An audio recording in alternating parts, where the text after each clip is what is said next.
Au pied des immeubles, une porte s'ouvre. Celle d'un petit local sémadaire devenu aujourd'hui une bibliothèque de quartier. Ici à Sainte-Clotilde, au cœur d'une résidence populaire, ce sont les livres qui viennent aux habitants. Pas besoin d'aller loin.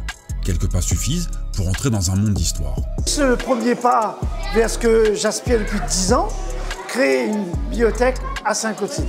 Montrer aux enfants que le livre, l'imaginaire, la créativité peut être aussi au pied d'immeuble. Quel bel exemple. Inaugurer donc un point de lecture pendant ces vacances, c'est dire voilà, il y a des projets, mais là on n'est plus au stade de projet, il y a aussi la réalisation au travers donc, de ce bel outil qu'est le livre. À l'initiative du projet, des passionnés, des bénévoles et des institutions unies par une même idée. Offrir aux enfants du quartier l'envie de lire, de rêver, de découvrir. L'idée, c'est de mettre le livre à la disposition des enfants là où ils habitent. À partir du moment où on met des livres à la disposition des enfants lisent. Le livre est un loisir très important pour eux. Mettre une bibliothèque, une vraie bibliothèque, avec prêt, retour, l'investissement des enfants dans le choix des livres, dans le choix des thèmes, etc. Donc oui, c'est novateur et c'est très très important. Et les enfants, ils sont déjà au rendez-vous. J'aime bien lire. Mon livre préféré, c'est le carnet de cerises. Je me plonge dans l'histoire. Je suis comme dans l'histoire.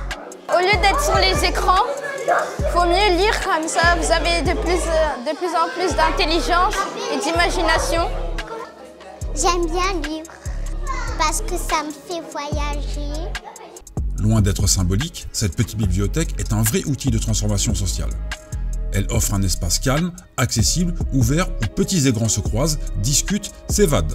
Il y avait un vrai besoin qui avait été identifié. Le projet de l'association nous a beaucoup plu. Ramener les enfants vers la lecture, l'écriture, c'est important. Si les enfants reprennent le goût de la lecture, on assure l'avenir du livre. On se reconnecte au papier, à la version visuelle et concrète des choses.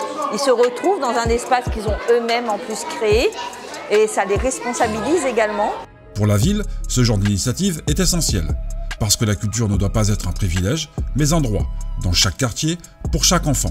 Des histoires à portée de main, un lieu pour créer du lien, à Sainte-Clotilde, cette bibliothèque de poche ouvre grand les portes de l'imaginaire et de l'égalité.